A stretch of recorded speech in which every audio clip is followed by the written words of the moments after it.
اللہ تبارک و تعالیٰ نے ہمارے محبوب کریم علیہ السلام کو دنیا میں بھیجا تو فرمایا یا ایھا الناس قد جاءکم برہان من ربکم، اے لوگو تمہارے پاس تمہارے رب کی دلیل آ گئی ہے۔ اللہ تبارک و تعالیٰ نے محبوب پاک علیہ السلام کو سراپا دلیل بنا کے بھیجا۔ باقی انبیاء کرام علیہم السلام کے پاس بھی اپنی نبوت کے دلائل کے طور پر بے شمار معجزات تھے، اور حضور کریم علیہ السلام کے تو پورے وجود کو ہی اللہ نے معجزہ بنایا ہے۔ اور نبی پاک صلی اللہ تعالیٰ علیہ وآلہ وسلم کی نبوت کی دلیلیں، حضور کے رسالت کے مستحکم دلائل جگہ جگہ آپ کو ملیں گے۔ سب سے پہلی چیز تو یہ سمجھنے والی ہے کہ نبی پاک علیہ السلام نے جس چیز کو سب سے پہلے اپنی نبوت کی دلیل کے طور پر بیان فرمایا وہ حضور کا کردار ہے، سیرت ہے، عمل ہے، حضور کا لوگوں کے ساتھ رویہ ہے۔ نبی پاک علیہ السلام کی تبلیغ کے 3 دور ہیں۔ ایک تو حضور نے اپنے قول سے تبلیغ فرمائی ہے، وہ 40 سال کی عمر سے محبوب نے اعلان فرمایا اور تبلیغ کی۔ اور ایک نبی پاک صلی اللہ تعالیٰ علیہ وسلم بالواسطہ حضور کی تبلیغ ہے جو آج تک جاری ہے۔ امت کے علماء، مشائخ، مبلغین حضور کے دین کو آگے پھیلا رہے ہیں، تو دراصل یہ بھی تبلیغ رسول پاک علیہ السلام ہی کی تبلیغ۔ اور ایک حضور کی تبلیغ کا دور ہے، حضور کی پیدائش سے لے کر ولادت مبارکہ سے لے کر حضور علیہ السلام کے اعلان نبوت تک۔ اس دوران نبی پاک نے جو تبلیغ فرمائی ہے وہ اپنے کردار سے فرمائی ہے۔ عرب کا وہ معاشرہ جو بڑا میلا کچیلا گدلا ہو چکا تھا، جس کے اندر سراسر مادہ پرستی کا زور تھا، جس کے اندر لوگ انسانوں کی خرید و فروخت کرتے تھے، جس کے اندر بیٹیوں کو زندہ دفن کر دیتے تھے، جس کے اندر جو آدمی جتنا زیادہ مضبوط ہوتا تھا اتنا زیادہ لٹیرا بن جاتا تھا، اس معاشرے کے اندر رسول کریم علیہ السلام نے 40 سال گزارے، اور اس طرح گزارے کہ جو بیگانے بھی تھے وہ بھی کہا کرتے تھے یہ صادق ہیں، یہ امین ہیں۔ اور جب حضور نے اعلان نبوت کیا تو فرمایا، یہ قرآن مجید کے لفظ ہے، فرمایا فَقَدْ لَبِثْتُ فِيكُمْ عُمَرًا مِّن قَبْلِهِ أَفَلَا تَعْقِلُونَ، میں تمہارے بیچ عمر کا ایک حصہ گزار چکا ہوں، تمہیں عقل نہیں ہے، شعور نہیں ہے۔ نبی کریم علیہ السلام نے اپنے کردار کو، اپنے عمل کو اپنی نبوت کی دلیل کے طور پر بیان فرمایا۔ وہ تو حضرت حلیمہ بھی فرماتی ہیں نا، جب میں نبی کریم علیہ السلام کو اپنے گھر لے گئی تو میرا اپنا بچہ بھی دودھ پیتا تھا، 2 میرے بیٹے ہو گئے، ایک میری یہ نسبی اولاد اور حضور میری رضائی اولاد۔ تو کہتی ہیں جب میں کریم محبوب علیہ السلام کو اپنے سینے سے لگاتی تھی تو حضور میرے ایک پستان سے دودھ پیتے تھے اور دوسرا اپنے بھائی کے لیے چھوڑ دیا کرتے تھے۔ یہاں سے رسول کریم علیہ السلام نے کردار کے ذریعے تبلیغ، اور پھر اعلان نبوت سے پہلے ایک تنظیم عرب کے جوانوں پر، عرب کے سرداروں پر مشتمل بنائی گئی، جس میں نبی کریم علیہ السلام نے بڑا حصہ لیا سرکار نے، اور بڑے اہم لوگوں کو شعور حضور نے عطا فرمائے۔ وہ اس جماعت کا فیصلہ تھا کہ ہم سارے جوان، سارے بڑے لوگ ملیں گے۔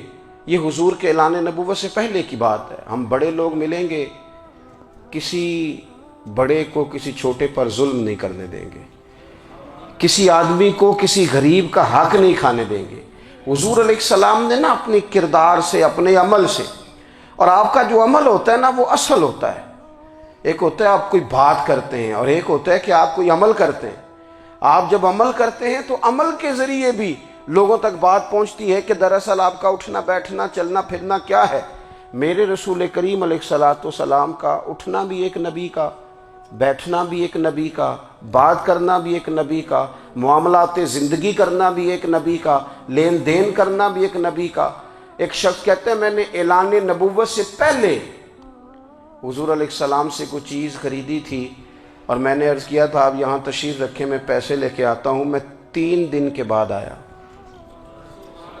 دیکھو یہ بات کرنی کتنی آسان ہے، بولنی کتنی آسان ہے، پر 3 دن یہاں میرے بھائی کو، کسی شخص کو 2 گھنٹے انتظار کرنا پڑ جائے تو لوگ کہتے ہیں الانتظار اشد من القتل، یہ تو قتل سے زیادہ تکلیف والا معاملہ ہے، منتظر رہنا کسی کا۔ کہتے 3 دن کے بعد میں آیا تو میرے رسول کریم وہیں تشریف فرمایا، بس اتنا فرمایا یار تم نے مجھے بڑی تکلیف میں ڈال دیا، 3 دن ہو گئے یہاں رکے ہوئے۔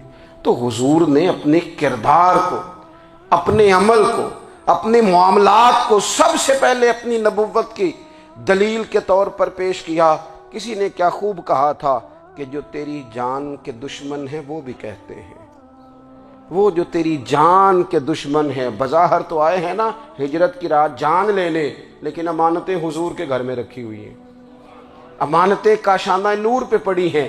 وہ جو تیری جان کے دشمن ہیں وہ بھی کہتے ہیں کہ امین تو ہے اور صداقت کی آبرو تو ہے، امین بھی تو ہے، صداقت کی آبرو تو ہے۔ تو پہلے کردار۔ پھر دوسری بات، اللہ تعالیٰ نے اپنے محبوب علیہ السلام کو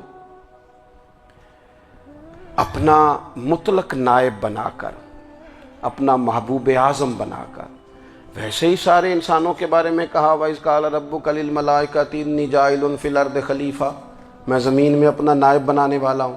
لیکن حضور علیہ السلام تو محبوب ہے نا، حضور کی نیابت تو محبوبیت کے درجے پر فائز ہے۔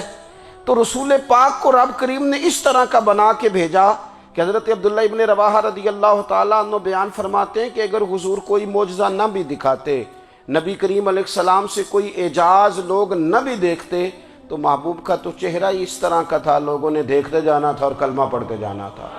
لیکن باوجود اس کے میرے رسول پاک کا اعجاز یہ ہے، کمال یہ ہے کہ حضور کبھی اشارہ کر دیں تو چاند 2 ٹکڑے ہو جائے، کبھی دعا مانگ دیں تو ڈوبا ہوا سورج واپس آ جائے، کبھی محبوب گزرنے لگیں تو پتھر آپ پر سلام پڑے، کبھی حضور پہاڑ پر چڑھ جائیں تو پہاڑ وجد میں آ کر جھومنے لگے، محبوب کا کبھی نماز پڑھاتے ارادہ بن جائے تو اللہ تعالیٰ قبلے کا رخ ہی تبدیل فرما دے۔ آگت کیا کہ نا حضور 2-4 جملوں میں ساری بات سمجھا جاتے ہیں۔ ایک حدیث پاک اگر ہماری سمجھ میں آ جائے، ایک روایت نبی پاک صلی اللہ تعالیٰ علیہ وسلم نے فرمایا خوبصورت مسلمان وہ ہے جو بے مقصد باتوں کو چھوڑ دے۔ لو اس سے پوری زندگی سجائی جا سکتی ہے، ایک جملے سے پوری زندگی سواری جا سکتی ہے، کوئی لمبی چوڑی باتوں میں جانے کی ضرورت نہیں۔ کہا خوبصورت مسلمان یہ ہے جو بے مقصد باتوں کو چھوڑ دے، لا یعنی باتوں کو، کیا کہتے ہیں ہمارے دیہات کے لوگ، جڑے پنڈ جانا نہیں ادھر راہ پوچھنے دی۔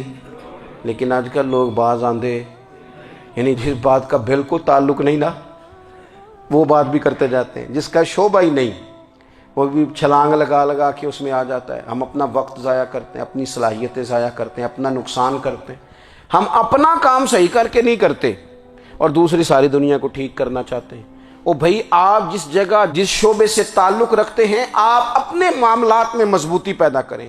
حضور نے اپنی فصاحت کے ساتھ، بلاغت کے ساتھ لوگوں کو قائل کیا، اور قرآن مجید کی تاثیر کا یہ اثر میرے کریم رسول نے دکھایا کہ رات کو جب حضور بیٹھ کے قرآن پاک پڑھتے تھے نا،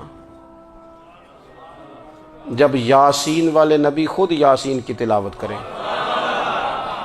جب طٰہٰ والے محبوب خود طٰہٰ کی تلاوت کریں، غور کرو نا، جب مدثر والے محبوب خود ان جملوں کو ادا کریں، یعنی جن کے بارے میں آیت آئی ہے، جب وہی یہ آیت پڑھیں کہ اِنَّا أَعْطَيْنَاكَ الْكَوْثَرَ، یعنی جن کا ذکر ہو رہا ہے، جب وہ یہ بات کریں کہ یا ایھا النبی انا ارسلناک شاہدا ومبشرا ونذیرا لتؤمنوا باللہ ورسولہ وتعزروہ وتوقروہ وتسبحوہ بکرۃ واصیلا، جن کے بارے میں آیت آئی ہے، جب وہ یہ کہہ رہے ہوں کہ ورفعنا لک ذکرک، جب وہ کہہ رہے ہوں والضحیٰ واللیل اذا سجا، ذرا اس کیفیت کو دیکھیں جب محبوب خود پڑھ رہے ہوں، اور جو حضور پر آئی ہیں اس کا ذائقہ، اس کا لطف، اس کا انداز بھلا کیا ہوگا۔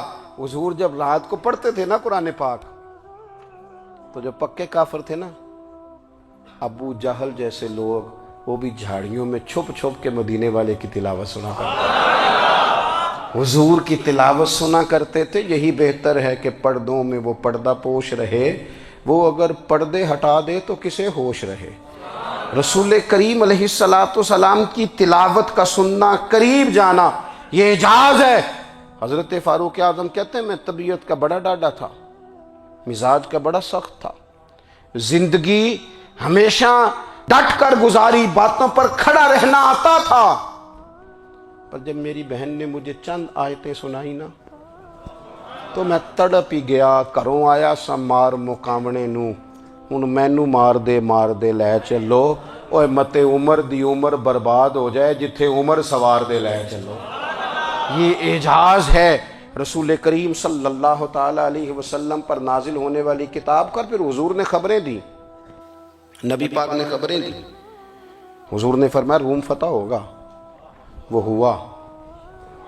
نبی کریم علیہ السلام نے فرمایا شام فتح ہوگا، تو شام فتح ہوا۔ فرمایا ایران فتح ہوگا، تو ایران فتح ہوا۔ سراقہ بن مالک کہتے ہیں ایک گاؤں پر بھی مسلمانوں کی حکومت نہیں تھی، ایک گاؤں پر۔ حضور مکہ مکرمہ سے نکل رہے تھے، مدینہ طیبہ تشریف لے جا رہے تھے، ابھی راستے میں تھے، میں 100 سرخ اونٹوں کے لالچ میں معاذ اللہ حضور کو گرفتار کرنے پہنچ گیا۔ محبوب نے حکم دیا، حضور کا معجزہ میں نے آنکھوں سے دیکھا، میرا گھوڑا زمین میں دھستا چلا گیا، میں نے معافی مانگی، حضور نے معاف کر دیا۔ میں نے سمجھا اچانک ہو گیا ہے۔ یہ منوانا بھی بڑا مشکل کام ہے۔ شجر و حجر پہچان گئے، انسان کی نظروں میں شاکی رہا۔ یہ کچھ ایسے لوگ ہیں جن کو منوانا توبہ توبہ، ماننے کو تیار نہیں، دیکھ دیکھ کے بھی ماننے کو تیار ہے نہیں، ماننے کو تیار ہی نہیں۔ کہتے ہیں کہ میں نے پھر چاہا آگے بڑھنا تو پھر زمین کے اندر میرے گھوڑے کے پیر دھنسنے لگے، پھر معافی مانگی۔ کریم تیرے معاف کرنے کی ادا پہ بھی قربان جائیں۔ یہ نہیں فرمایا کہ تو بار بار یوں ہی کرتا ہے، فرمایا معافی مانگتا ہے، جا میں نے معاف کیا۔ کہتے ہیں 3 دفعہ میں آگے بڑھا، 3 دفعہ حضور نے معاف کیا تو مسکرا کے فرمانے لگے تو یہاں مجھے گرفتار کرنے آیا ہے، وہ کیسر روم کا علاقہ فتح ہوگا۔ وہ کنگن جو پہنتا ہے نا ہاتھوں میں، بادشاہ کے کنگن معروف ہیں، وہ تیرے ہاتھوں میں آئیں گے۔ اللہ کرے آپ سمجھیں۔ یہ جو لوگ ڈری ڈری سہمی اور ہمارے بچے مایوسی کی معاذ اللہ باتیں کرتے ہیں، وہ دیکھیں حضور کس طرح کی گفتگو فرماتے ہیں۔ ابھی ایک گاؤں پر بھی اسلام کی حکومت نہیں، لیکن حضور کا خبر دینے کا انداز۔ کریم فرمانے لگے وہ کیسر روم کے جو کنگن ہوں گے وہ تیرے ہاتھوں میں آئیں گے۔ جناب سراقہ بن مالک فرماتے ہیں کہ میں مسلمان ہو گیا، حضور کا وصال ہو گیا، کنگن نہیں آئے۔ حضرت ابوبکر صدیق کا وصال ظاہری ہو گیا، کنگن نہیں آئے۔ جناب عمر کا دور آ گیا، سراقہ بوڑھے ہو گئے۔ کوئی بندہ پوچھتا نا کہ اب تو عمر ڈھل گئی ہے، زندگی کا پتہ نہیں، کہنے لگے نہیں میں نہیں جاتا، جب تک کنگن نہیں آتے اسرائیل کوئی نہیں آئیں گے، کیونکہ ساڈے نبی دی زبان ساڈے واسطے قرآن۔ جو دن کو کہہ دیا دن ہے تو دن نکل آیا، جو شب کو کہہ دیا شب ہے تو رات ہو کے رہی، اور خدا نے ان کی زبان کو وہ اختیار دیا، جو نکلی منہ سے ان کے وہ بات ہو کے رہی۔ کہنے لگے نہیں آتے حضرت اسرائیل، فکر نہ کرو، بوڑھے ہو گئے تھے، نکلنا گھر سے بند کر دیا تھا، حضرت عمر کا دور تھا، کنگن آ گئے۔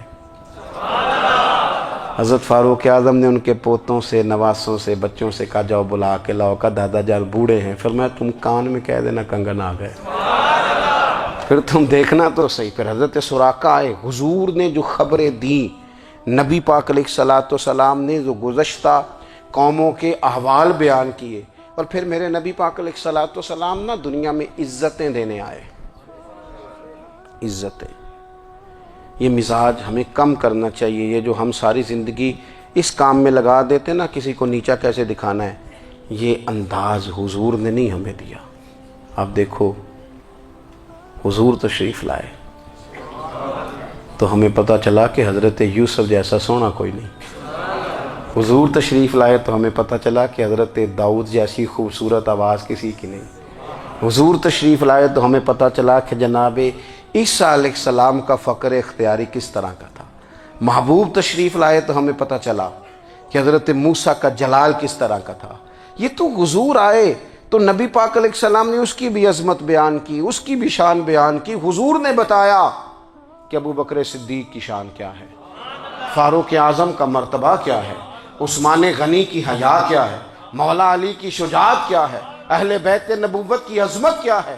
حضور آئے عزتیں دینے، ماں کو عزت دی مدینے والے رسول نے۔ کہا جس کا باپ راضی ہو گیا اس کا رب راضی ہو گیا۔